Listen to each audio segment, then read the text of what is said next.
Shalom, selamat hari Minggu untuk kita semua. Puji nama Tuhan, pada pagi hari ini kita boleh bertemu dan kita boleh beribadah bersama di Minggu Prapaskah atau Minggu Sengsara yang keempat.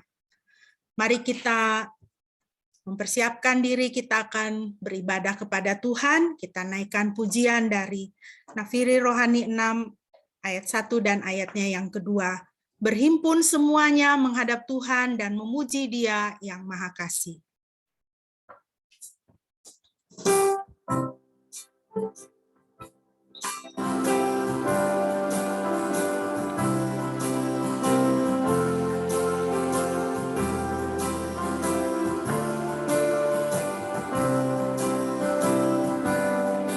Berhimpun semuanya menghadap Tuhan dan memuji Dia yang Maha Kasih. Kesusahanmu akan segera berakhir berkat keselamatan anugerah Tuhan.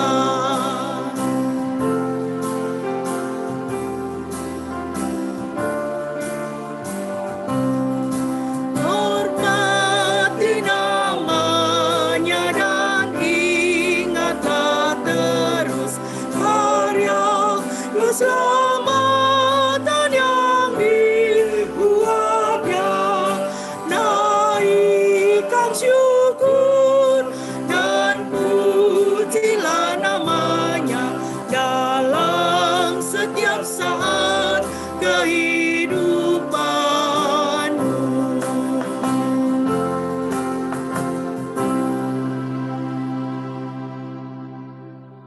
Mari kita mentabiskan ibadah kita pada pagi hari ini.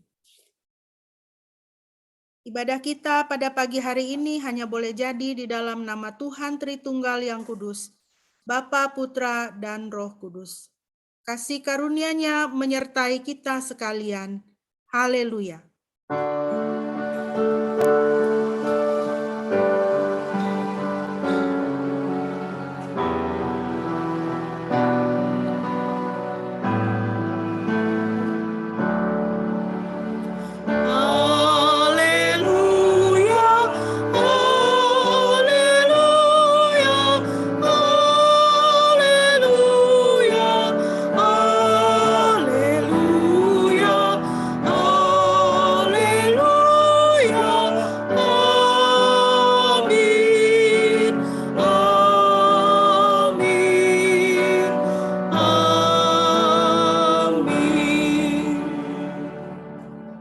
Firman Tuhan yang menjadi pembimbing bagi kita pada pagi hari ini terambil dari Yesaya 42 ayat 6 sampai dengan ayatnya yang ke-8. Demikianlah firman Tuhan.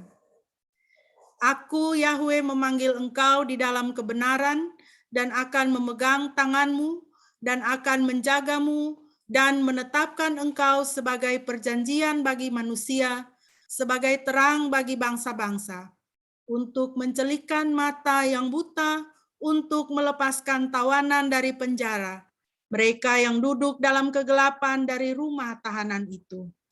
Akulah Yahweh, itulah namaku, dan aku tidak akan memberikan kemuliaanku kepada yang lain dan pujianku kepada patung. Bapak Ibu yang dikasihi Tuhan, firman Tuhan di sini sungguh indah, sungguh jelas bagi kita rencana Tuhan di dalam kehidupan kita dan janji Tuhan untuk kita. Rencana Tuhan adalah bahwa Tuhan akan membuat kita menjadi terang bagi bangsa-bangsa. Rencana Tuhan untuk hidup kita adalah Tuhan membuat kita untuk bisa mencelikkan mata yang buta. Rencana Tuhan untuk kita adalah supaya kita melepaskan tawanan dari penjara.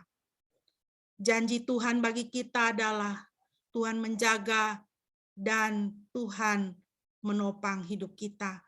Tuhan yang namanya Yahweh, Dia memperkenalkan namanya dan Dia adalah Tuhan bagi kita. Biarlah kita senantiasa dipenuhi dengan pujian bagi nama Tuhan. Tuhan Yahweh yang kita kenal di dalam nama Yesus Kristus, Tuhan dan Juru Selamat kita, itu adalah nama yang indah dalam hidup kita. Mari kita memuji Dia, Bapak, Ibu, dan Saudara sekalian. Kita naikkan pujian dari Nafiri Rohani 207, kita nyanyikan ayat 1 dan ayatnya yang kedua. Nama Yesus sangat indah bagi kami anak-Nya.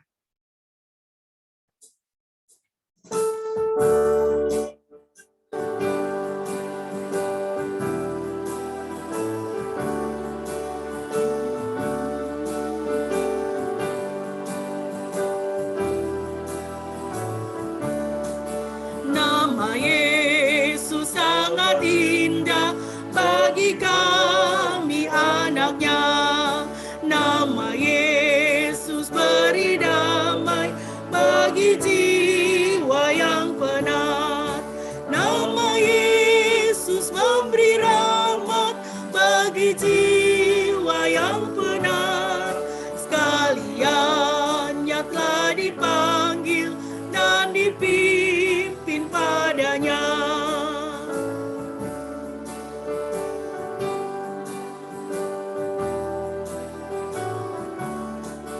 Nama Yesus beri sentosa, sukacita tak henti.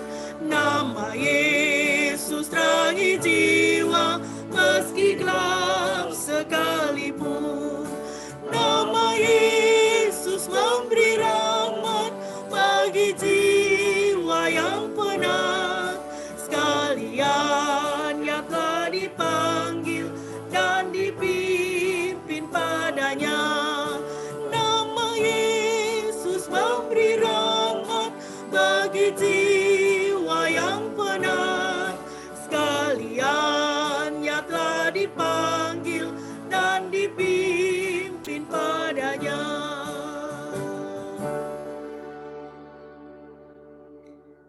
Mari kita terus memuji nama Tuhan yang indah itu di dalam kehidupan kita dengan bermazmur dari Mazmur 32 ayat 1 sampai dengan ayatnya yang ke-7. Mazmur 32 ayat 1 sampai dengan ayat 7.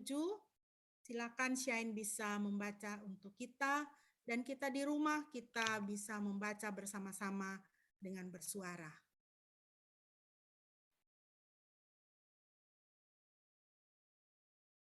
Mazmur 32 ayat 1 sampai 7. Nyanyian pengajaran. Berbahagialah dia yang pelanggarannya dihapuskan, yang dosanya ditutupi. Berbahagialah kesalahannya tidak diperhitungkan oleh Yahweh, dan yang di dalam rohnya tidak ada tipu daya. Aku berdiam diri, tanganku menjadi lemah, karena ratapanku sepanjang hari. Sebab sepanjang siang dan malam tanganmu menekan aku. Sumsumku berubah jadi kering, seperti oleh teriknya musim panas. Aku mengaku dosa kepadamu, dan aku tidak menutupi kesalahanku. Aku berkata, aku akan mengakui pelanggaranku kepada Yahweh, dan Engkau mengampuni kesalahan dosaku. Oleh karena itu, biarlah setiap orang saleh berdoa kepadamu. Pada waktu Engkau dapat ditemui, sesungguhnya pada waktu banjir besar datang, maka itu tidak akan melandainya. Engkaulah tempat persembunyianku, Engkau menjagai aku dari kesukaran. Engkau melingkupiku dengan nyanyian pembebasan. Amin. Baik, terima kasih Shine, puji nama Tuhan. Bapak Ibu, Tuhan adalah perlindungan di dalam kehidupan kita, perlindungan yang pasti. Seperti yang dinyanyikan oleh pemazmur di dalam ayat 6 dan ayat yang ke-7. Utamanya di ayat yang ke-7, di situ pemazmur mengatakan, Engkaulah tempat persembunyianku. Engkau menjagai aku dari kesukaran. Engkau dengan nyanyian pembebasan. Satu obrolan yang menarik Bapak Ibu sebelum tadi kami memulai doa untuk sebelum kita beribadah, kami sekeluarga berdoa. Sebelum doa itu ada obrolan yang menarik, masih di seputaran perang antara Rusia dan Ukraina. Lalu di dalam obrolan itu muncul satu pemikiran. Mengapa kita di Indonesia ini kita tidak mempunyai bunker ya, ruang bawah tanah. Jadi kalau ada bom dijatuhkan di negara kita atau di kota-kota kita, kita bisa berlindung di bunker atau di bawah tanah.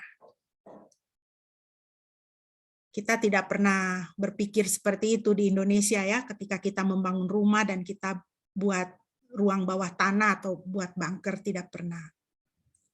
Seandainya kita diserang, kita akan lari kemana? Karena kita lihat saudara-saudara kita di Ukraina, mereka mengandalkan shelter-shelter dan ruang-ruang bawah tanah untuk berlindung dari serangan bom. Saudara, itu adalah upaya manusia ya. Saya bergurau, saya bilang ya, kalau kita di Jogja sini kan bunker ada, itu di kaki Merapi itu ada bunker di situ. Nah, tapi biasanya itu kan digunakan untuk antisipasi letusan Gunung Merapi ya. Itu adalah usaha kita untuk melindungi diri. Tapi sebagai orang beriman, sebagai orang-orang yang mengandalkan Tuhan, dan kepada kita Tuhan memberikan namanya menjadi jaminan dan perlindungan. Apapun yang terjadi dalam hidup kita, Bapak Ibu, mari kita bersandar kepada nama Tuhan. Karena nama Tuhan tidak pernah gagal. Satu peristiwa yang tercatat dari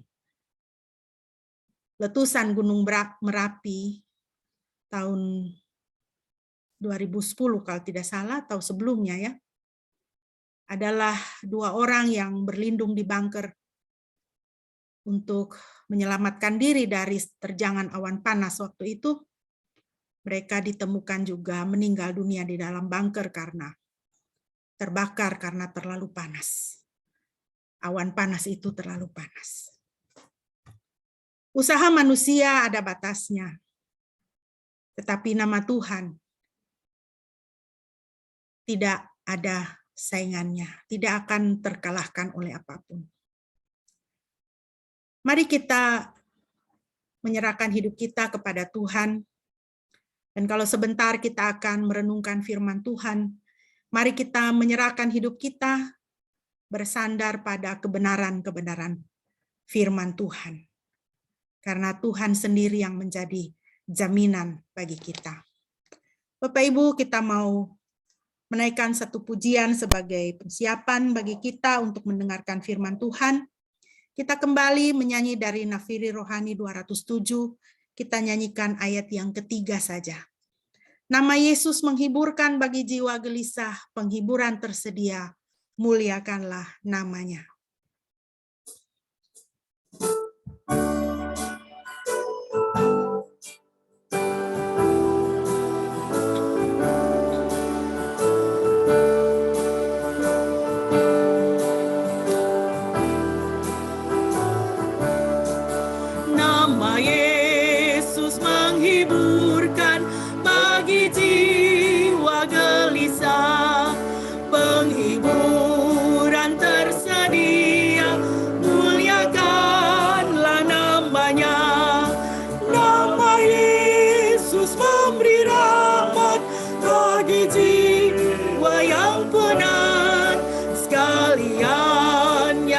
Dipanggil dan dipimpin padanya. Nama Yesus memberi rahmat bagi jiwa yang penat. Sekalian yang telah dipanggil dan dipimpin padanya.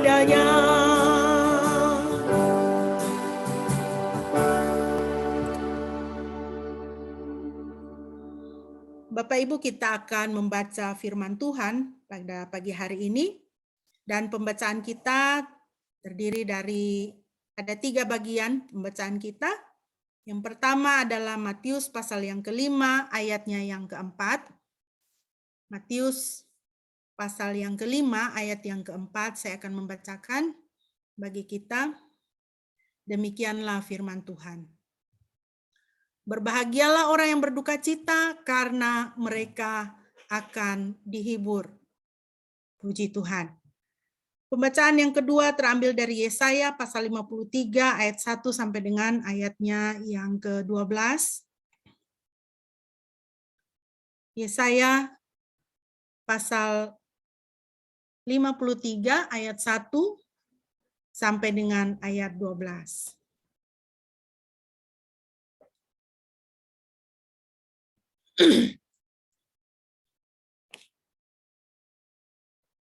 Demikianlah firman Tuhan. Siapakah yang telah percaya kepada pemberitaan kami? Dan kepada siapakah tangan Yahweh telah dinyatakan? Ya, dia tumbuh bagaikan tunas muda di hadapannya dan bagaikan akar yang keluar dari tanah yang kering. Dia tidak mempunyai bentuk ataupun kemuliaan, dan ketika kita memandang rupanya tidak ada keindahan untuk kita mengingininya. Dia direndahkan dan ditolak oleh manusia, seorang yang penuh penderitaan dan yang dikenal berpenyakitan. Dan kita menyembunyikan wajah dari dirinya. Dia direndahkan dan kita tidak menghargainya. Sesungguhnya dia sendiri telah menanggung penyakit kita, dia telah memikul penderitaan kita. Namun kita menganggap dialah yang terkutuk, yang dihajar dan didera Elohim. Padahal dialah yang tertikam oleh karena pemberontakan kita, yang telah diremukkan karena kejahatan kita. Ganjaran yang mendatangkan keselamatan bagi kita ditimpakan kepadanya, dan bilur-bilurnya, dan oleh bilur-bilurnya kita sudah disembuhkan. Seperti domba kita semua telah tersesat, kita masing-masing berbalik menurut jalannya sendiri, tetapi Yahweh telah menimpakan semua kejahatan kita kepadanya. Dia ditindas dan dianiaya, tetapi dia tidak membuka mulutnya seperti seekor anak domba. Dia digiring ke pembantaian, dan seperti induk domba, dia menjadi keluh di hadapan yang mengguntingi bulunya. Demikianlah dia tidak membuka mulutnya. Dia telah diambil dari penjara dan dari penghakiman, dan tentang generasinya siapakah yang akan memikirkannya? Sebab dia telah dilenyapkan dari negeri orang yang hidup. Oleh karena pemberontakan bangsaku, tulah itu menimpa atasnya. Dan dia menetapkan kematiannya bersama orang-orang fasik, dan kuburnya bersama orang kaya, karena dia tidak melakukan kekerasan, dan tipu daya tidak ada dalam mulutnya. Namun Yahweh berkehendak untuk meremukkannya dan membuatnya sakit. Sekiranya dia menaruh jiwanya sebagai persembahan penebus salah, dia akan melihat benihnya, dia akan memperpanjang hari-harinya, dan dalam tangannya kehendak Yahweh akan berhasil. Melalui jerih lelah jiwanya dia akan melihat dan dipuaskan. Dengan pengetahuannya hambaku yang benar itu akan membenarkan banyak orang, dan dia akan menanggung kejahatan mereka. Dengan demikian aku memisahkan bagiannya bersama orang-orang besar, dan dia akan membagi jarahan bersama orang-orang kuat. Sebab dia telah menyerahkan nyawanya kepada kematian, dan dia telah terhitung bersama para pemberontak. Dia telah menanggung dosa orang banyak, dan dia bersyafaat bagi para pemberontak. Pembacaan yang kedua terambil dari Injil Lukas pasal 15 ayat 17 sampai dengan ayat 24. Lukas pasal 15 ayat 17 sampai ayat 24. Dan sadarlah dia akan dirinya dan berkata, betapa banyaknya orang-orang upahan ayahku dan mereka mempunyai roti berlimpah-limpah, tetapi aku mati kelaparan. Aku akan bangkit dan pergi kepada ayahku dan berkata kepadanya, Bapa, aku telah berdosa terhadap surga dan terhadap Bapa. Aku tidak layak lagi disebut anakmu. Jadikanlah aku sebagai salah seorang upahanmu. Bangkitlah dia dan datang kepada ayahnya, tetapi ketika ia masih jauh, ayahnya sudah melihatnya dan tergerak oleh belas kasihan. Ia berlari lalu memeluk dan menciumnya. Anak itu berkata kepadanya, "Bapa, aku telah berdosa terhadap surga dan terhadap Bapa. Aku tidak layak lagi disebut anakmu." Namun ayah itu berkata kepada hamba-hambanya, "Segeralah bawalah jubah panjang yang terbaik dan pakaikanlah kepadanya, dan kenakanlah cincin pada jari tangannya serta kasut pada kakinya. Dan bawalah anak lembu tambun, sembelilah dan mari kita makan dan bersukaria. Karena anakku ini telah mati tetapi ia hidup kembali. Ia telah hilang tetapi ia sudah ditemukan." Maka mulailah mereka bersukaria. Demikianlah firman Tuhan. Bagi kita yang berbahagia adalah setiap kita yang mendengar dan menjadi pelaku firman. Mari Bapak Ibu kita berdoa sebelum kita merenungkan firman Tuhan. Bapa di surga, terpujilah Engkau, firman-Mu begitu indah, begitu luar biasa dan sangat berkuasa. Kami mau merenungkan kebenaran-kebenaran firman-Mu Tuhan, pimpinlah kami ya Roh Kudus, supaya kami dapat memahami dan melakukan firman Tuhan dalam hidup kami. Di dalam nama Yesus, haleluya, amin. Bapak Ibu yang dikasihi Tuhan, kita masih berada di dalam perenungan khotbah Tuhan Yesus di bukit, khususnya khotbah ucapan bahagia.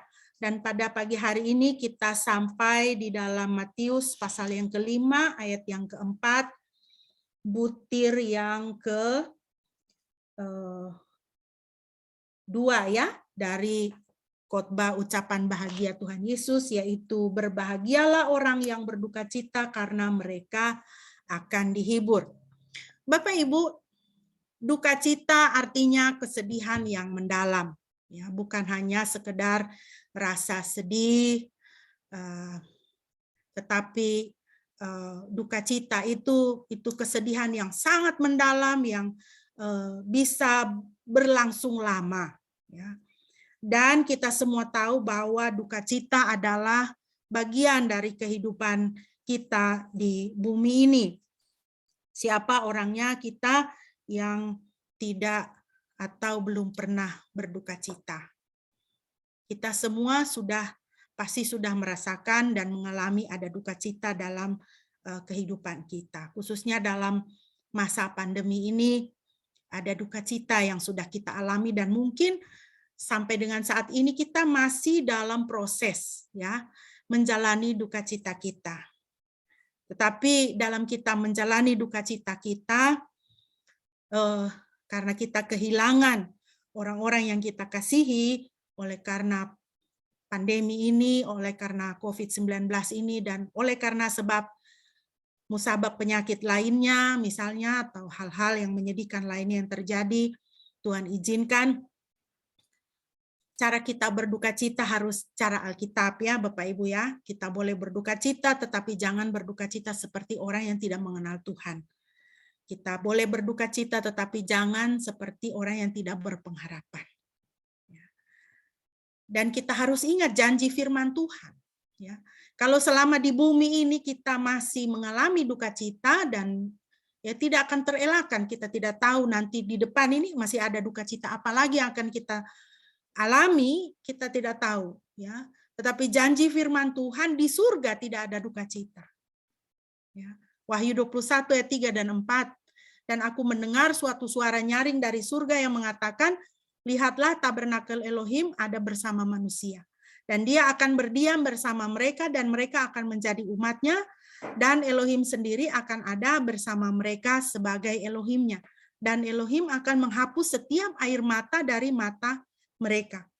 Dan maut tidak akan ada lagi, tidak juga perkabungan atau ratap tangis, bahkan rasa sakit tidak akan ada lagi, karena hal-hal yang pertama itu telah berlalu. Ini janji Tuhan untuk kita, Bapak Ibu ya. Kita harus ingat bahwa ketika kita lepas dari tubuh fana kita ini, kita langsung berada di hadirat Tuhan. Dan di hadirat Tuhan tidak ada air mata, tidak ada maut, tidak ada perkabungan, tidak ada ratap tangis, tidak ada sakit, tidak ada duka cita lagi. Di surga tidak ada duka cita karena kita bersama-sama dengan Tuhan kekasih kita. Bapak Ibu, kita ingat janji firman Tuhan juga bagi kita ya. Kalau selama di bumi ini kita masih bisa berduka cita dan kita akan mengalami duka cita ya. Di hari-hari mendatang, tahun-tahun yang akan datang, kita tidak tahu kapan dia akan datang. Kita akan mengalami, kita ingat firman Tuhan ini. Ya. Diberkatilah atau berbahagialah orang yang berduka cita, karena mereka akan dihibur. Ya, Bapak Ibu. Tuhan sendiri menjanjikan penghiburan bagi orang yang berduka cita. Nah, Bapak Ibu, di dalam duka cita kita harus mengingat dan selalu melihat kepada Tuhan kita yang kekasih, Tuhan Yesus. Alkitab menggambarkan bahwa Tuhan Yesus itu adalah Mesias yang menderita. He is a man of sorrow. Hidupnya juga penuh dengan penderitaan. Bahkan sejak dinubuatkan oleh Nabi Yesaya di dalam Yesaya 53 ayat 3 dan 4, yang tadi Yesaya 53 kita sudah baca ya, dari ayat 1 sampai 12. Di sini saya cantumkan ayat 3 dan ayat yang keempat. Dia direndahkan dan ditolak oleh manusia, seorang yang penuh penderitaan. Dan yang dikenal berpenyakitan. Jadi kalau kita penuh penderitaan dan penuh penyakit, ya sakit berat ya. Ingat Yesus, kalau kita menderita, kita tuh tidak pernah menderita sendiri. Kalau kita sakit, kita tidak sakit sendiri. Ya. Yesus Kristus adalah Mesias yang menderita. Dia direndahkan, ditolak oleh manusia, penuh penderitaan, berpenyakitan, dan seperti yang menyembunyikan wajahnya dari dirinya. Dia direndahkan dan kita tidak mengindahkannya. Sesungguhnya dia telah menanggung penyakit dan penderitaan kita, dia telah memikulnya, tetapi kita menganggap dia kena kutuk, dihajar dan didera Elohim. Kalau kita menderita, ingat Yesus. Yesus juga kenal sekali dan akrab dengan penderitaan. Kalau kita sakit, kita harus ingat bahwa Tuhan Yesus juga merasakan sakit. Dan kita ingat, kalau kita menderita, kita sakit, sesungguhnya dia telah menanggung penyakit dan penderitaan kita. Jangan kita rasa kita sakit-sakit sendiri, menderita sendiri. Itu orang tanpa Yesus itu begitu. Tapi kalau orang dengan Yesus, anak Tuhan Yesus, orang percaya, kita sakit, Tuhan menanggung penyakit kita. Kita menderita, kita rasa badan tidak enak. Saya adalah orang yang tidak suka sakit. Kalau sakit itu saya langsung pikir, saya mesti minum obat apa, saya mesti makan apa, saya mesti ganti saya punya cara makan bagaimana, begitu ya. Tapi ingat Yesus. Kalau kita sakit, Tuhan itu menanggung penyakit kita ya Bapak Ibu. Di dalam Perjanjian Baru Bapak Ibu, Alkitab juga mencatat kesedihan Yesus. Dalam Yohanes 11 ayat 34 dan 35 itu kita membaca, dan dia berkata, di manakah kamu meletakkan dia? Mereka berkata kepadanya, Tuhan, marilah dan lihatlah. Yesus pun menangislah. Ya, di Yohanes 11 ini, ayat ini adalah bagian dari Yohanes 11 di mana Tuhan Yesus mengunjungi Lazarus pada waktu itu sudah meninggal ya, dan sudah dikuburkan. Dan Tuhan Yesus berkata, di manakah kamu meletakkan dia? Siapa? Lazarus ini ya, jasadnya Lazarus ini. Lalu mereka membawa dia ke depan kuburnya Lazarus itu. Mereka katakan, Tuhan marilah dan lihatlah. Lalu Yesus pun menangis. Ya, ini adalah catatan kita bisa baca di dalam Injil bagaimana Tuhan Yesus menangis. Nah, Saudara perhatikan di situ kata menangis, di situ di dalam bahasa Yunani itu dipakai kata dakruo, artinya meneteskan air mata. Dia menangis. Jadi Tuhan Yesus itu juga tahu sedih ya Bapak Ibu ya. Jadi jangan pernah merasa sedih-sedih sendiri. Ya. Tuhan Yesus juga tahu sedih, Tuhan Yesus juga tahu menangis. Lukas 19 ayat 41, dan ketika dia mendekat sambil memandang kota itu, yaitu Yerusalem, dia menangis. Dan di sini di Lukas 19 Tuhan Yesus menangis lagi.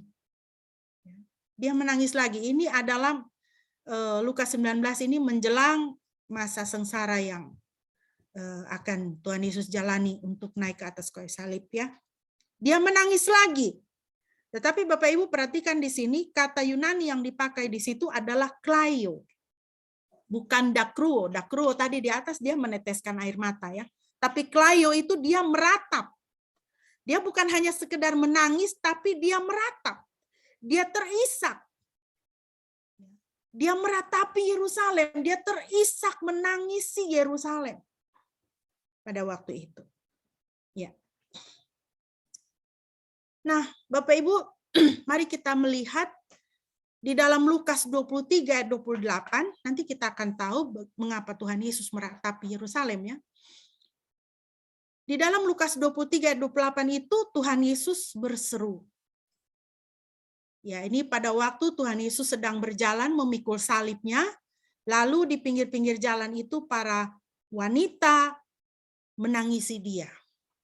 Lalu Tuhan Yesus berkata kepada mereka, "Hai putri-putri Yerusalem, janganlah menangisi aku." Kata Yunaninya di situ klaio ya. Janganlah meratapi aku. Kita bacanya begitu ya. Hai putri-putri Yerusalem, janganlah meratapi aku. Jangan terisak-isak karena aku. Melainkan tangisilah, ratapilah dirimu sendiri dan anak-anakmu. Nah, mengapa Tuhan Yesus berkata begitu? Mengapa Tuhan Yesus bilang, jangan kamu meratapi saya, tapi ratapilah dirimu, ratapilah anak-anakmu. Nah, Bapak Ibu, konteks dari ayat ini adalah, kita bisa katakan ini nubuat Yesus untuk Yerusalem. Bahwa Yerusalem akan dihancurkan pada tahun 70 Masehi karena tidak bertobat. Karena mereka menolak Yesus. Karena mereka menolak dia sebagai Mesias. Dan juru selamat yang dijanjikan oleh Tuhan Yahweh sendiri. Pada tahun 70 Masehi, Yerusalem diserang oleh Jenderal Titus dan itu adalah pertempuran yang luar biasa ya, yang mereka hadapi pada waktu itu. Tragedi yang luar biasa terjadi. Dialami oleh Yerusalem dan Tuhan Yesus sudah melihat. Maka Tuhan Yesus mengatakan, jangan kamu menangisi aku, jangan kamu meratapi aku. Tangisilah dirimu sendiri dan anak-anakmu. Mari kita lihat. Di dalam Injil Lukas ya. Saya Lukas 19 di sini saya hanya mencantumkan 2 ayat. Apa yang akan terjadi pada waktu itu? Apa yang akan dialami oleh Yerusalem pada waktu itu?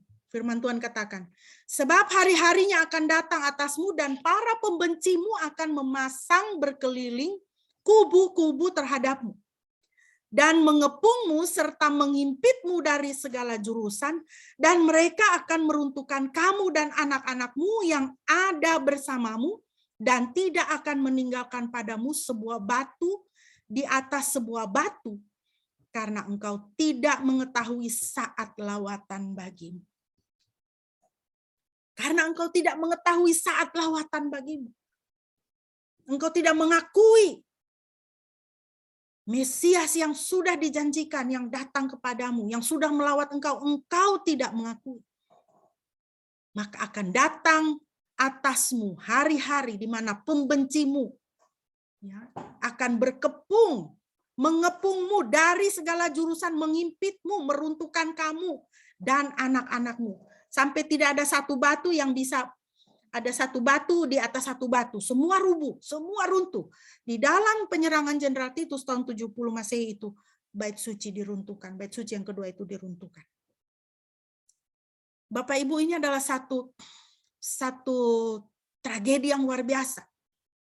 Karena pada waktu itu Jenderal Titus, ya Jenderal Titus itu Roma ya, pasukan Roma itu mengepung Yerusalem selama kurang lebih 4-5 bulan. Menutup semua pasokan distribusi makanan ke dalam kota itu. Sehingga penduduk Yerusalem itu kehabisan makanan. Apa yang terjadi, Bapak Ibu, sejarah mencatat. Mereka tidak mempunyai makanan. Lalu mereka memakan anak-anaknya sendiri. Tepat seperti apa yang Tuhan Yesus sampaikan. Bapak Ibu. Ya. Ini adalah gambar ilustrasi kejatuhan Yerusalem pada tahun 70 Masehi. Sungguh mengerikan, dan Tuhan Yesus sudah katakan, jangan ratapi aku, ratapi dirimu, karena inilah yang akan kamu alami pada waktu itu. Ya. Bapak Ibu, seorang hamba Tuhan yang sangat dipakai Tuhan bernama Matthew Henry. Matthew Henry mengatakan banyak orang meratapi Kristus tetapi tidak percaya kepadanya. Dan menangisinya tetapi pada dasarnya tidak mengasihinya. Bapak Ibu, perempuan-perempuan Yerusalem, orang-orang di Yerusalem ketika melihat Yesus berjalan di jalan sengsara memikul salib, mereka menangisinya. Tetapi mereka tidak mengasihinya. Mereka tidak bertobat. Mereka tetap menolak dia. Ketika Pilatus menyuruh mereka memilih antara Yesus dan Barabas. Ini orang-orang yang menangisi dia tadi. Mereka serempak sekarang berteriak, salibkan dia. Dan biarlah darahnya tercurah atas kami dan anak cucu kami. Bapak Ibu, di dalam minggu-minggu sengsara ini, kita sedang memperingati dan merenungkan sengsara Kristus. Tetapi apakah kita mempunyai hati yang bertobat kepada Tuhan? Nanti pada waktu Jumat Agung, banyak gereja akan bikin acara, kita bikin drama, lalu ada yang menjadi Yesus pikul salib, lalu ada yang menjadi massa menangis, ya. Tapi apakah itu akan berhenti sampai di situ saja? Kita hanya menangisi dia karena kita kasihan. Aduh, kasihan. Aduh, penderitaannya. Tuhan Yesus katakan, jangan meratapi aku. Jangan menangisi penderitaanku, tangisilah dirimu dan anak-anakmu. Sama seperti yang Tuhan Yesus katakan kepada orang-orang Yerusalem, kepada perempuan-perempuan yang menangisi dia. Jangan meratapi aku. Ratapilah dirimu sendiri. Kalau engkau tidak mengasihi aku, kalau kau tidak menerima aku, ratapilah dirimu. Ratapilah dirimu. Bapak Ibu yang dikasihi Tuhan, inilah duka cita Yesus. Bisa kita baca dalam Matius 23 ayat 37-39. Oh Yerusalem, Yerusalem yang membunuh para nabi dan merajam mereka yang telah diutus kepadanya. Betapa seringnya aku rindu untuk mengumpulkan anak-anakmu bagaikan seekor induk ayam mengumpulkan anak-anaknya di bawah kepaknya. Tetapi kamu tidak mau. Lihatlah, rumahmu dibiarkan sunyi bagimu. Sebab aku berkata kepadamu mulai sekarang, sekali-kali kamu tidak akan melihat aku, sampai kamu berkata, diberkatilah dia yang datang dalam nama Yahweh. Lihatlah betapa duka cita Tuhan Yesus mendalam untuk Yerusalem pada waktu itu. Bapak Ibu, prinsip penting yang bisa kita lihat di sini dan kita pelajari adalah duka cita yang Tuhan kehendaki bagi kita adalah duka cita karena dosa. Duka cita alamiah yang kita alami karena kehilangan orang yang kita kasihi misalnya, itu adalah biasa. Dialami oleh semua orang di dunia ini. Tetapi ada duka cita yang Tuhan kehendaki bagi kita, yaitu duka cita karena dosa. Kalau kita hidup di dalam dosa, Bapak Ibu, Tuhan katakan, berdukacitalah. Berdukacitalah. Ratapilah dirimu. Kalau kau hidup di dalam dosa, ratapilah dirimu.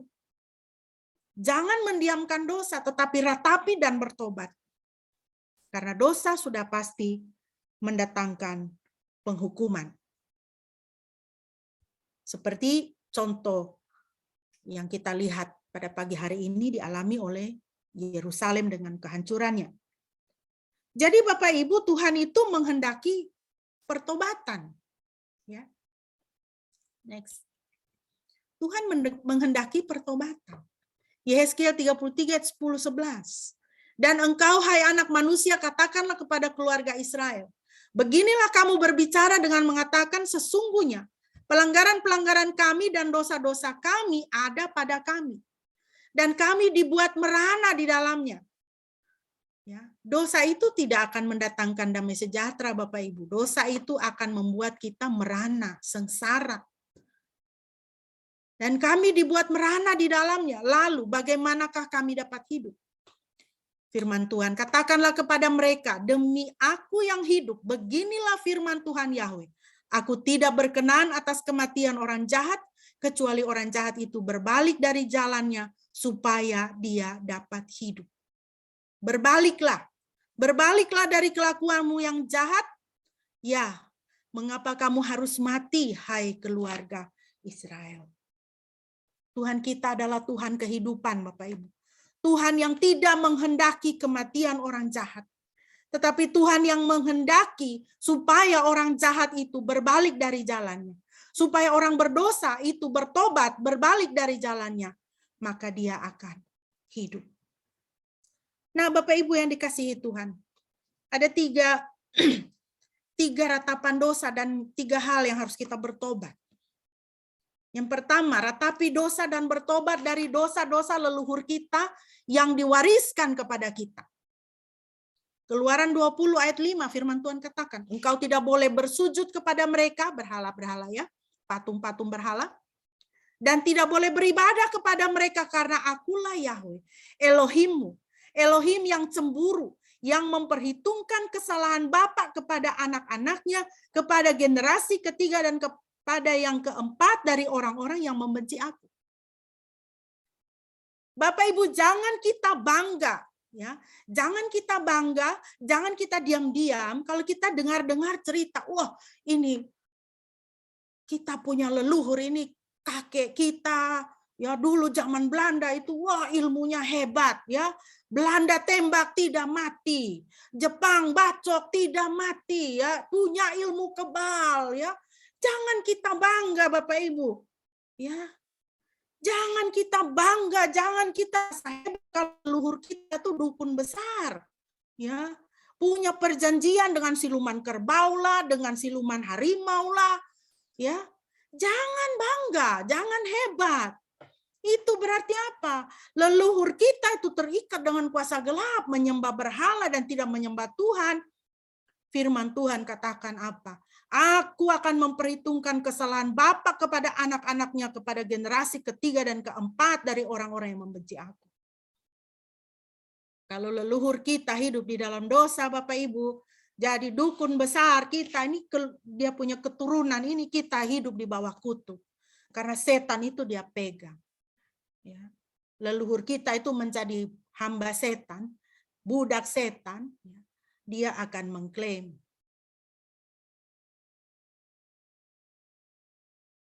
Saya pernah melayani seorang oma yang sudah dari kecil itu diserahkan oleh orang tuanya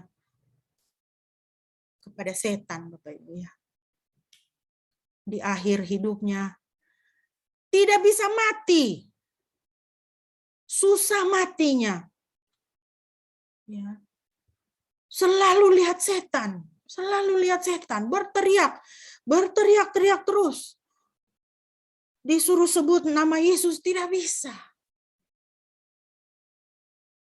Akhirnya mungkin karena sudah badannya juga sudah tidak kuat lagi, ya, sudah hancur lebur badannya oleh karena penyakit menggerogoti, dia kerasukan. Dia kerasukan lalu keluarlah ini setan ini. Ketika ditengking, dalam nama Yesus keluar kamu. Wah, teriak ini setannya. Saya tidak mau keluar. Saya sudah ada di sini dari kecil. Dari dia kecil saya sudah ada di sini. Ini seorang oma tapi suara setannya suara kakek-kakek. Kaki sudah dipotong sebelah, sudah diamputasi tapi berdiri. Badan sudah tinggal tulang. Berdiri. Ditengking lagi dalam nama Yesus, keluar kamu dari sini. Teriak dia, saya tidak mau, awas kamu ya. Saya akan mengejar anak-anakmu, keturunanmu saya kejar, katanya gitu. Aduh, saudara saya kalau cerita ini saya masih merinding, saudara, kalau ingat itu. Aduh, pertempuran roh, dunia roh itu nyata, saudara. Jangan bangga. Jangan rasa hebat kalau leluhur kita itu adalah kelompok orang-orang yang membenci Tuhan dengan terlibat dalam penyembahan berhala dan yang menyerahkan jiwanya, nyawanya kepada setan. Ratapi dosa, bertobat. Bertobat, terima Yesus supaya kutuk itu dipatahkan di dalam kehidupan kita.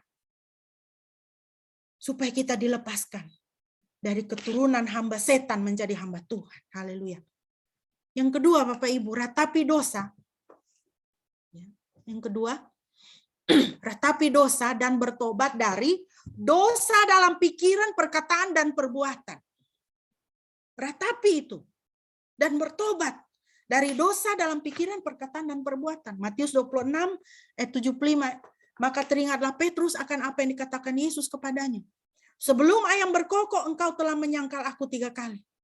Lalu ia pergi keluar dan menangis, kelayu, meratap, terisak dengan sedihnya. Petrus meratapi dosanya. Kenapa? Karena dia sudah berdosa dalam pikiran, perkataan, dan perbuatan. Dalam pikirannya, dia sudah berdosa. Berdosa bagaimana? Dosa takut, dosa tidak beriman, dosa takut tidak mau menyerahkan harga bagi guru, bagi Yesus, ya, bagi gurunya. Ya. Kenapa sampai dia menyangkal Yesus? Sampai 3 kali. Kan waktu itu Yesus sudah ditangkap. Roh ketakutan itu menguasai rohnya. Wah, ini kalau saya mengaku ini saya ini kenal dia, apalagi saya murid dia ini. Guru ini mereka tangkapnya sebentar mati, berarti saya juga akan mati. Jadi waktu orang bilang, kau kan sama-sama dengan dia, kau kan, saya lihat kau dulu sama-sama dengan dia. Lalu dia bilang, saya tidak kenal dia.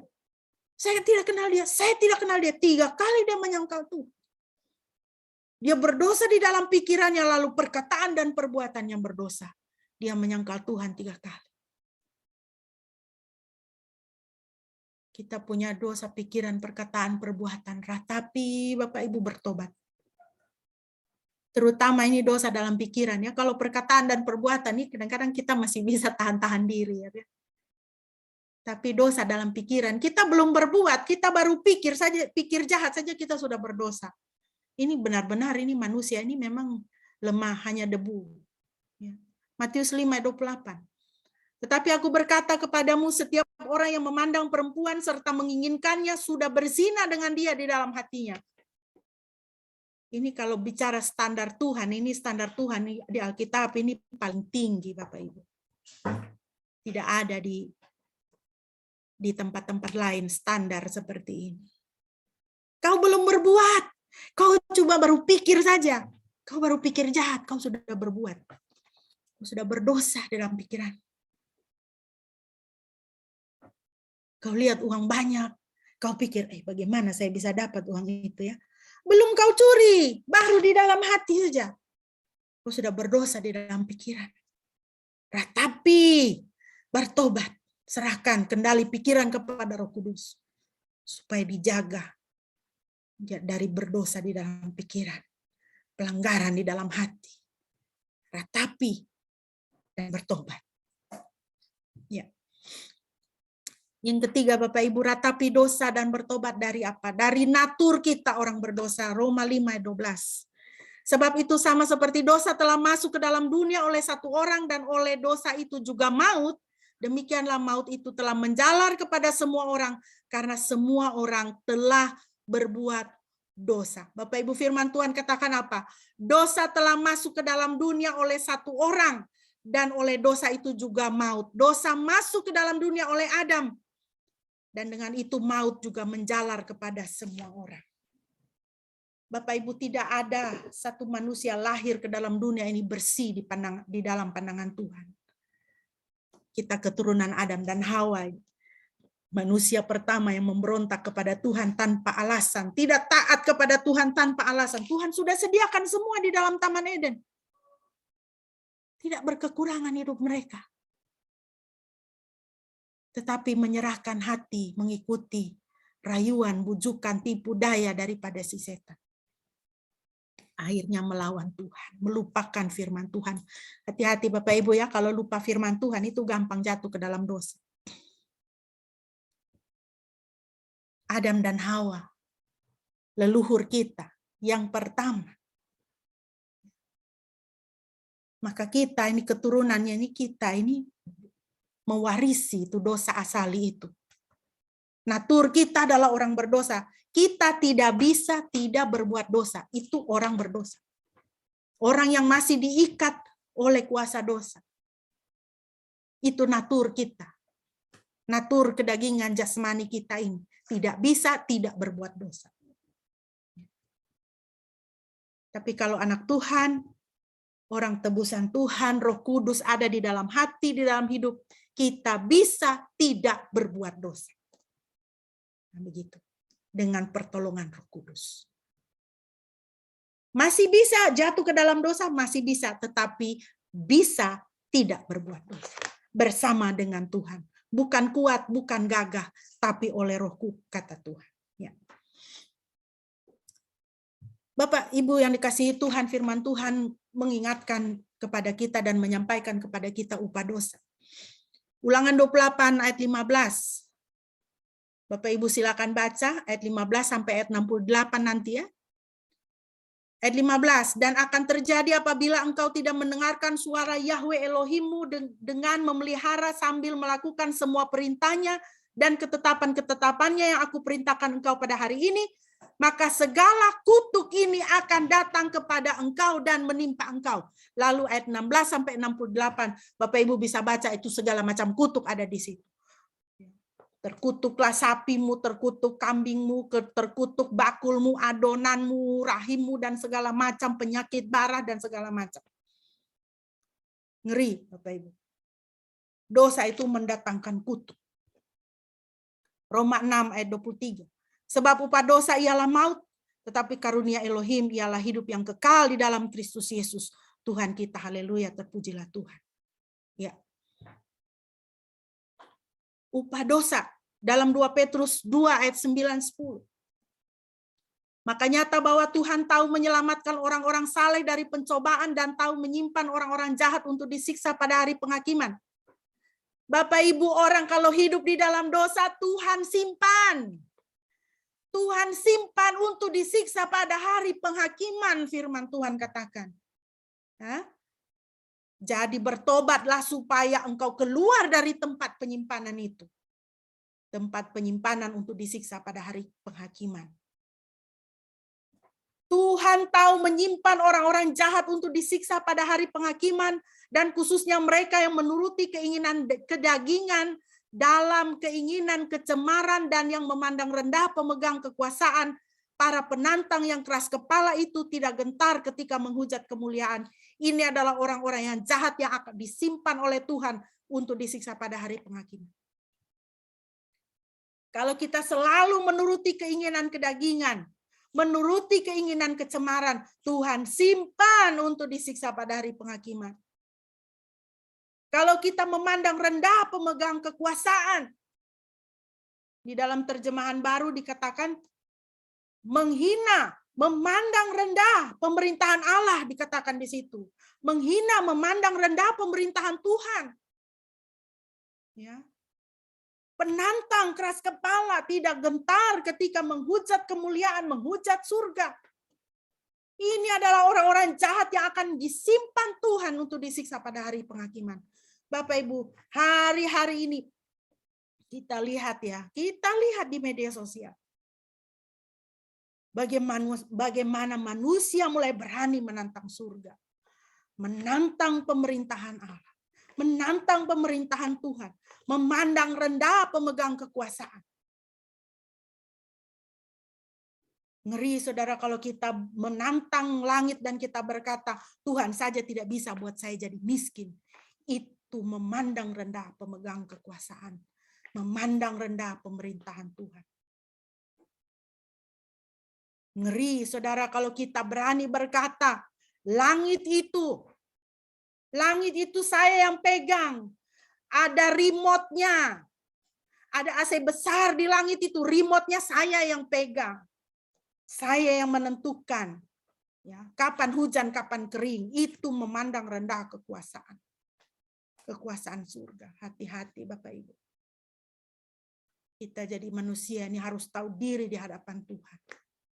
Makanya kalau Bapak Ibu ingat ya, poin pertama dari khotbah Tuhan Yesus, khotbah bahagia itu. Berbahagialah orang yang miskin di hadapan Roh. Yang mau rendah hati di hadapan Tuhan. Ya. Hati-hati Bapak Ibu. Upah dosa itu Tuhan akan simpan orang-orang jahat, orang-orang yang tidak mau bertobat untuk disiksa pada hari penghakiman. William Hendrickson, seorang hamba Tuhan, berkata, bagi orang-orang yang tidak bertobat, tangisan atau teriakan yang terakhir adalah yang paling tidak berpengharapan dari semua. Bagi orang-orang yang tidak bertobat, penderitaan tidak akan pernah berakhir. Kejatuhan Yerusalem hanya akan menjadi satu cicipan dari hukuman kekal. Selanjutnya. Akhir yang pasti. Jika tidak bertobat, Wahyu 20. Ayat 11 sampai 21 ayat 8. Saudara bisa baca nanti ya, catat ayatnya. 20 ayat 11 sampai 21 ayat 8. Di sini hanya 2 ayat saya cantumkan. Wahyu 20 ayat 15. Akhir yang pasti jika tidak bertobat. Firman Tuhan katakan apa? Setiap orang yang tidak ditemukan namanya tertulis di dalam kitab kehidupan itu, ia dilemparkan ke dalam lautan api itu. Oma yang saya layani lebih 20 tahun yang lalu itu. Saya tidak tahu, mungkin karena sudah mau menjelang akhir hayatnya atau bagaimana, apakah dia atau mungkin karena setan yang berkuasa atas jiwanya pada waktu itu ya, matanya itu sudah mulai melihat dunia roh ya. Dia selalu katakan begini. Ada satu bapak itu dia duduk di sudut kamar saya. Dia duduk dan dia memandang kepada saya. Dia punya buku yang besar dan dia cari, dia bolak-balik buku itu, dia cari nama saya, tidak ada di dalam buku itu.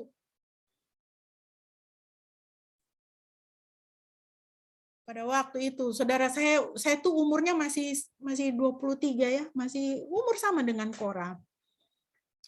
Baru tamat sarjana muda ini teologi, sekolah Alkitab, tapi takut setan. Saya belum pernah mengalami yang seperti itu. Saya cuma bilang, Oma sebut nama Yesus. Tidak, itu nama saya tidak ada di dalam buku itu. Nama saya tidak ada di dalam buku itu, katanya.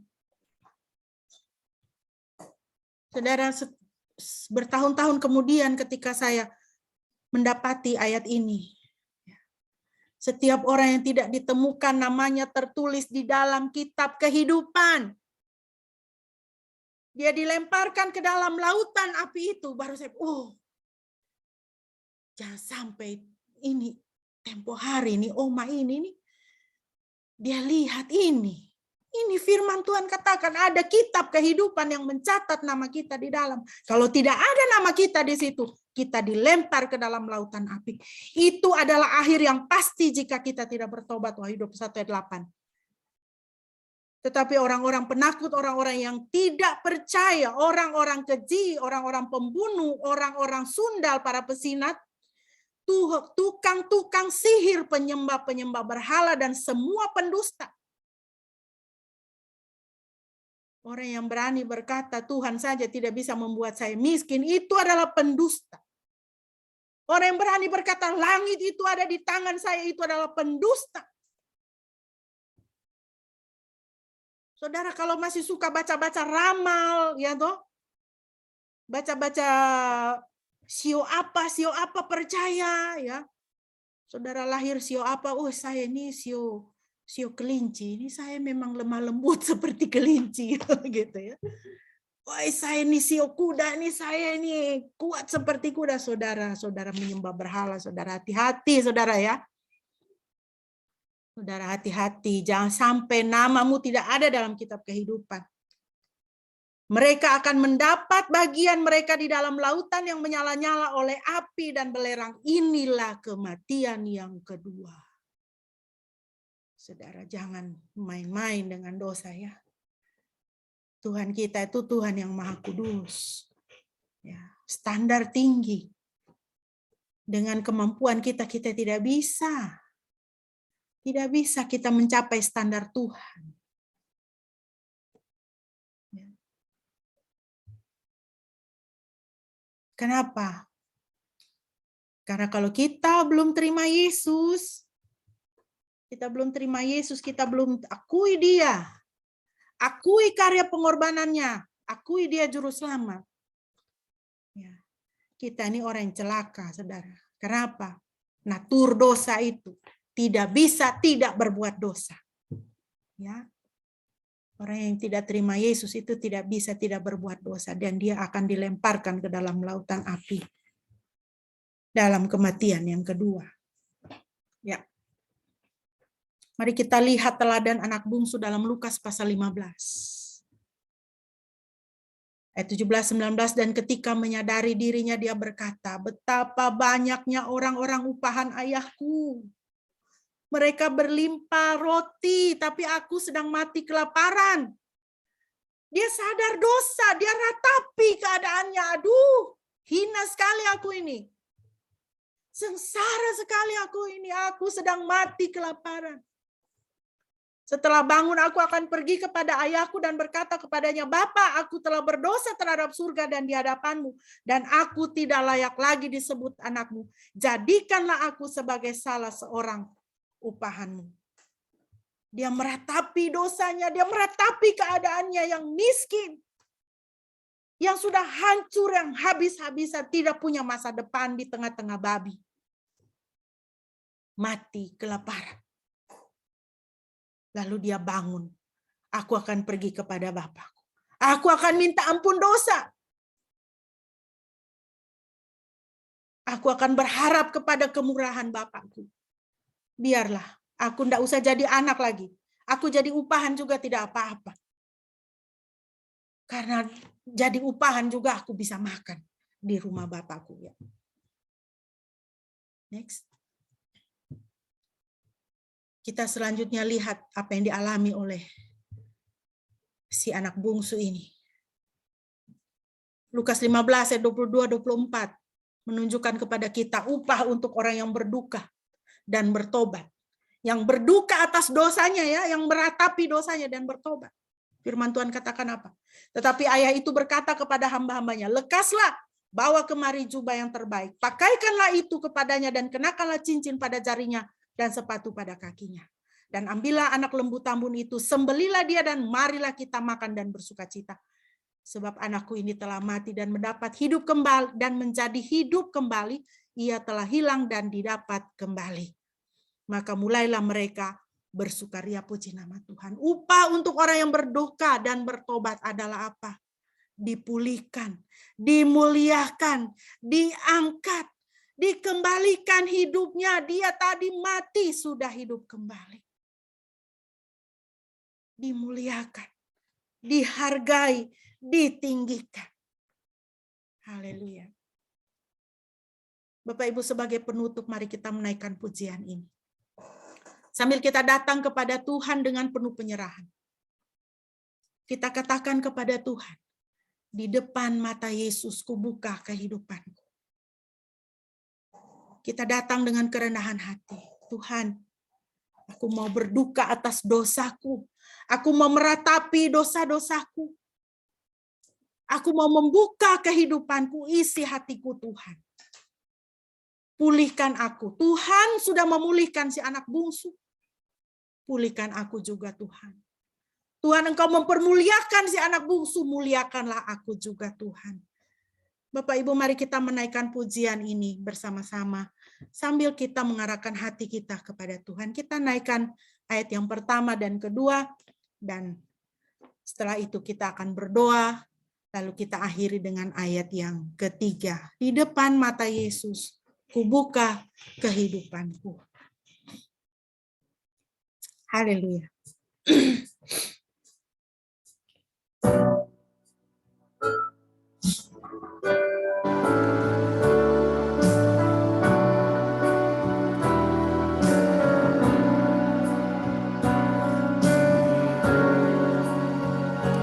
Di depan mata Yesus, buka kehidupanku dari isi hati yang keruh. Di depan mata Yesus.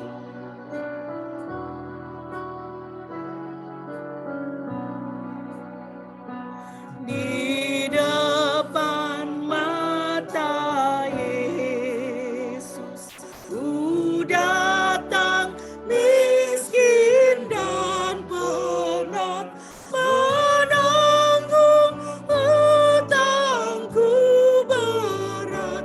Di depan mata Yesus.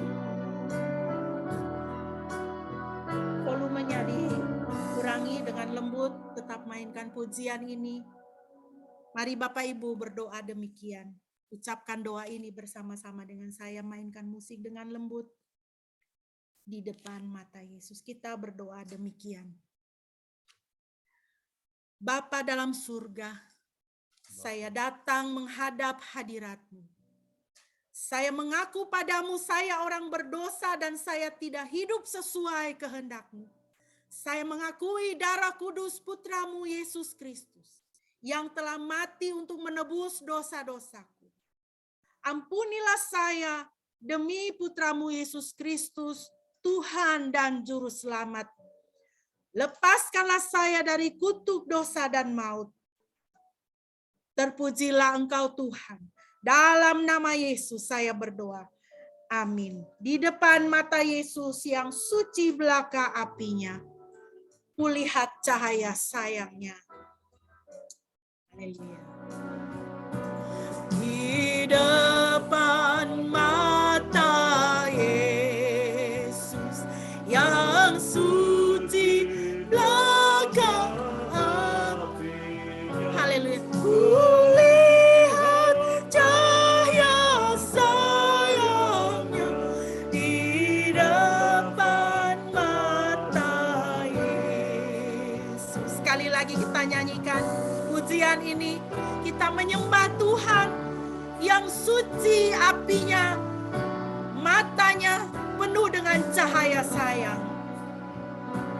Di depan mata Yesus yang suci belaka apinya, kulihat cahaya sayangnya di depan mata Yesus.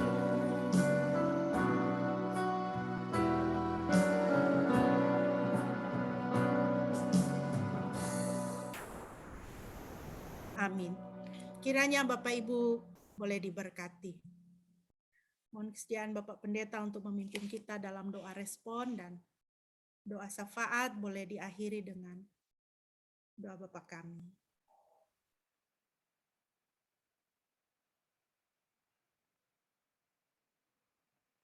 Mari kita bersatu dalam doa.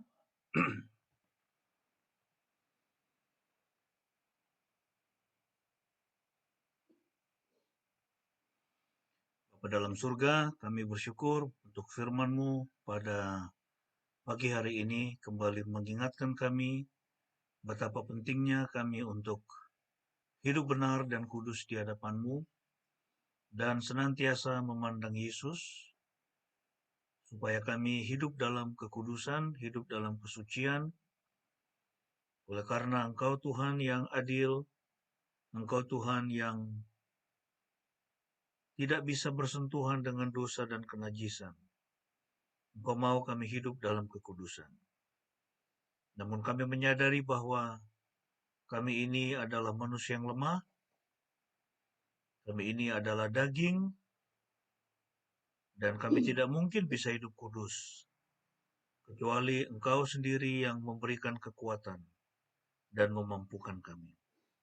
Karena itu kami senantiasa membutuhkan bimbingan dari Roh Kudus, juga kekuatan, kuasa dari Roh Kudus, untuk bisa menaati perintah Tuhan dengan benar.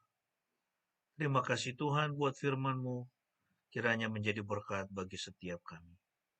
Kami mau berdoa Tuhan untuk dunia ini dengan semua pergumulannya.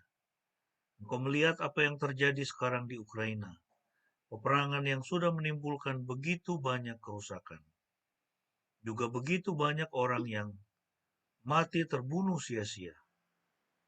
Ya Tuhan, kiranya belas kasihan-Mu datang atas bangsa Ukraina, juga Rusia, agar mereka boleh segera berdamai. Mari Tuhan, Engkau campur tangan dan bekerja di tengah-tengah kedua bangsa ini, dan juga bangsa-bangsa lain yang terlibat di dalamnya, agar tidak memperkeruh, tapi bisa mendamaikan kedua bangsa ini di dalam Tuhan. Kami berdoa Tuhan Yesus buat orang-orang yang menderita, orang-orang Ukraina yang menjadi pengungsi, juga yang telah kehilangan anggota-anggota keluarga yang mereka sayangi. Kiranya Tuhan melawat dan menghibur mereka. Kami juga mau berdoa untuk bangsa kami. Kiranya Tuhan memberkati, supaya bangsa kami boleh mengalami damai sejahtera dan mengalami berkat Tuhan. Kami berdoa bagi pemerintah kami, berikan hikmat untuk menjalankan roda pemerintahan dengan penuh kebijaksanaan dan keadilan. Dan supaya masyarakat Indonesia boleh semakin berkembang, maju, menjadi sejahtera, tapi juga takut akan Engkau. Kami berdoa bagi gereja Tuhan di seluruh dunia, dan secara khusus di Indonesia. Tuhan kiranya memberkati, supaya gereja-Mu menjadi garam dan terang bagi bangsa ini. Kami berdoa bagi setiap kami, keluarga kami masing-masing. Tuhan kiranya memberkati. Berkatilah orang tua kami dalam masa tua mereka. Berikanlah kesehatan dan sukacita. Kami juga berdoa untuk pekerjaan setiap kami, apapun profesi kami. Tuhan kiranya Engkau yang menolong, supaya pekerjaan kami dapat semakin maju dan berkembang, dan semakin diberkati oleh Tuhan. Kami berdoa juga saat ini buat semua anak-anak kami, Tuhan.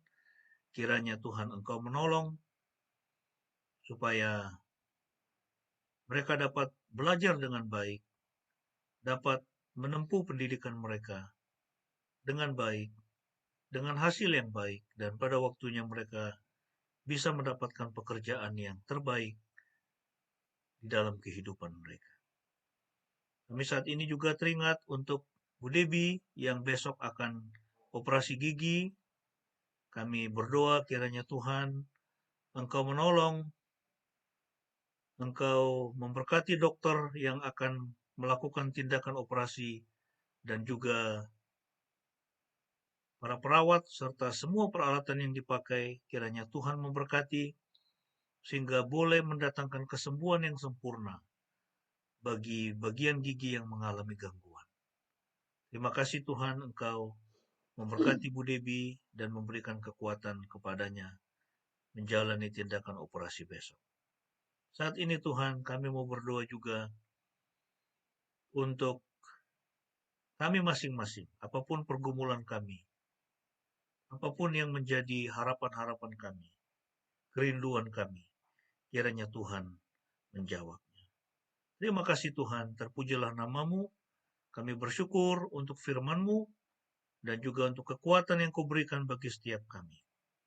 Kami alaskan doa ini dengan doa Bapa kami seperti yang diajarkan oleh Tuhan Yesus kepada kami. Mari kita naikkan bersama-sama. Bapa kami yang di sorga, dikuduskanlah nama-Mu. Datanglah kerajaan-Mu. Jadilah kehendak-Mu di bumi seperti di surga. Berikanlah kami pada hari ini makanan kami yang secukupnya. Dan ampunilah kami akan kesalahan kami, seperti kami juga mengampuni orang yang bersalah kepada kami. Dan janganlah membawa kami ke dalam pencobaan, tetapi lepaskanlah kami daripada yang jahat, karena Engkaulah yang punya kerajaan, dan kuasa, dan kemuliaan, sampai selama-lamanya. Amin.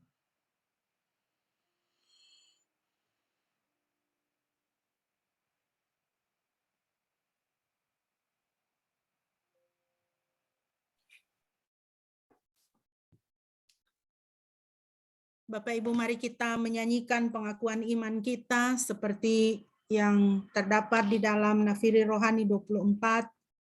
Kita nyanyikan pengakuan iman kita, Nafiri Rohani 24, kita nyanyikan ayat 1 sampai dengan ayat yang ketiga. Ku percaya Tuhan Bapa Maha Kuasa dan benar.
Bapak Ibu yang dikasihi Tuhan, kiranya pimpinan Tuhan dan penyertaan Tuhan menyertai Bapak Ibu dan saudara sekalian memasuki hari yang baru, minggu yang baru bersama dengan Tuhan.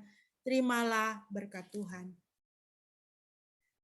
Dan Elohim damai sejahtera, Dia sendiri kiranya menguduskan kamu sepenuhnya, dan segenap roh dan jiwa dan tubuhmu kiranya terpelihara tanpa celah pada saat kedatangan Tuhan kita Yesus Kristus. Dia yang memanggil kamu adalah setia, dia juga yang akan melaksanakannya. Anugerah Tuhan kita Yesus Kristus beserta kamu. Amin.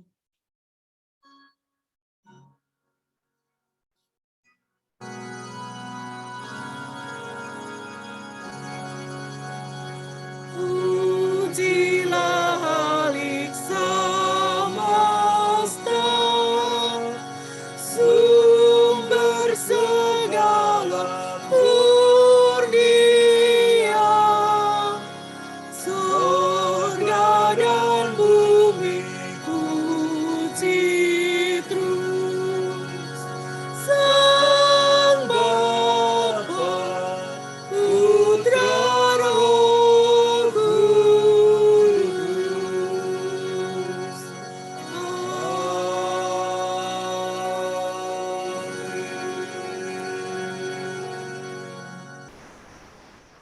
Saat teduh bagi kita.